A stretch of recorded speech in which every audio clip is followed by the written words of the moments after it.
I told Sandy right out from, there's nothing I can do. I can't get us any quicker to shore. I can't do anything. We're going to have to ride this out. And that's it. And that's what we did. And these boats are engineered to float, okay? And the boats, they'll do way better. And I've said this before, and I'm going to say it again. The boats will survive. It's the crew that makes the mistakes that the boat doesn't survive. Now, it's not that we don't make mistakes, okay? We make mistakes, trust me. Okay, so as you can see, we're only about 100, 200 feet maybe offshore here. And this is a place where you don't want an engine failure. With these swells coming through here right now, it would only be less than a minute and I'd be on shore there. So for that reason, we've got the anchor breakers on right now. So if I need to shoot out that anchor, if something was to happen, I'm gonna hold ground with my anchor. Hopefully I'll catch one of these coral heads. But these swells will drop you down, and that's the issue. So again, when you're transversing this, you gotta come on a still day, I would think. We left Harbor Island yesterday, and we left in good conditions, and we were expecting weather last night. Okay. Yeah, not until after like 5 or 6. Okay, good morning everybody. Today it looks like we may have a very overcast possible rain for the day. I was looking on an app that we use called Windy TV, and just to give you an idea, it shows us on here, if you can see, there's like orange and green at the top and green at the bottom and a blue trough in the middle. We're roughly around where the blue trough is right now, and what that means is there's very light winds there. But as the day progresses, and I'm just gonna move it along, the orange becomes more red and it starts to move down. So toward the end of the day, probably around 6 o'clock, we're going to end up where we're supposed to be, hopefully. And it was actually not supposed to be in the southern part of the Abacos. It was supposed to be in the northern part of the Abacos. Mm-hmm. Anyways, so we head off early in the morning for our 50, 60 mile journey. 8 hours.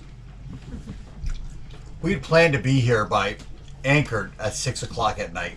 So I'm not sure if you can see in front of us, about 10 miles off. It's quite a large storm brewing off on the horizon. Listen, we're in the middle here of the crossing to the Abacos. We still got another 20 miles to go. And the seas are building. I mean, we're going to be in for a shit show here. We got to the middle, almost the middle, at what time do you think it started? 1:30. Yeah, it really sort of started around 1:30, but things were changing at around 1. And man, we got hit by a storm. It was nuts. And we were right in the middle. We're in huge deep water.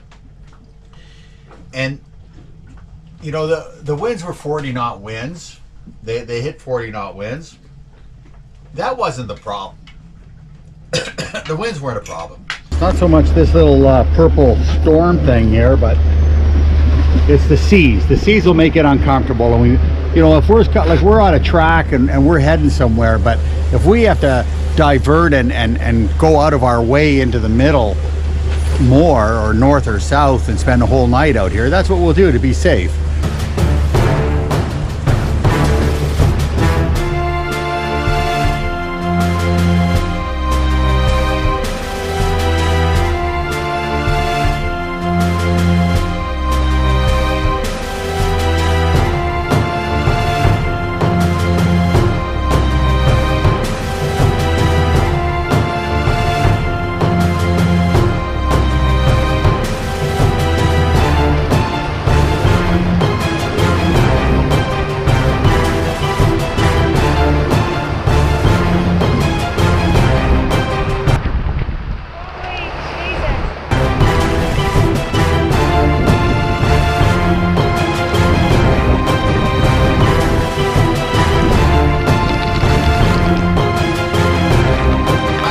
attitude was,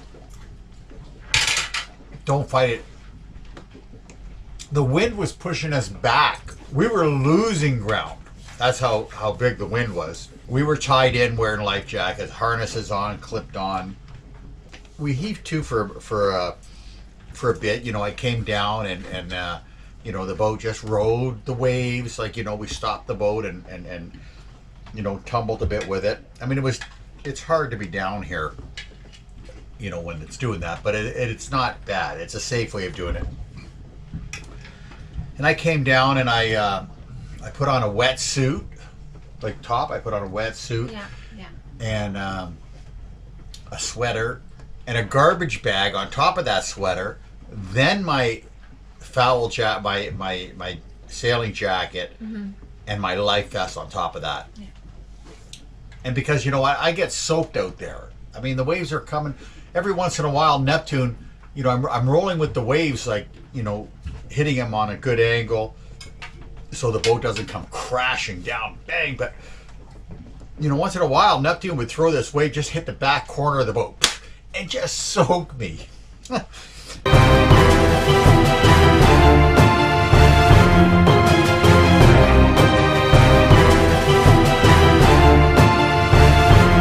You know, there was never any time throughout that night, like Sandy was worried, but there was never any time that I knew that we weren't going to make it into the harbor safely. Like, well, this is absolutely crazy. I'm very scared.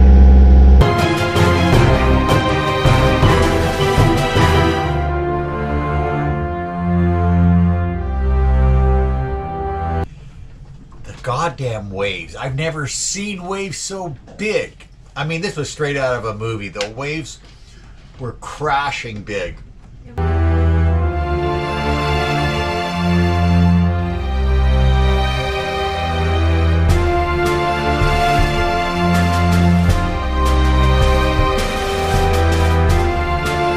But, so, let me just give you an example. It took 16 hours to go 16 miles.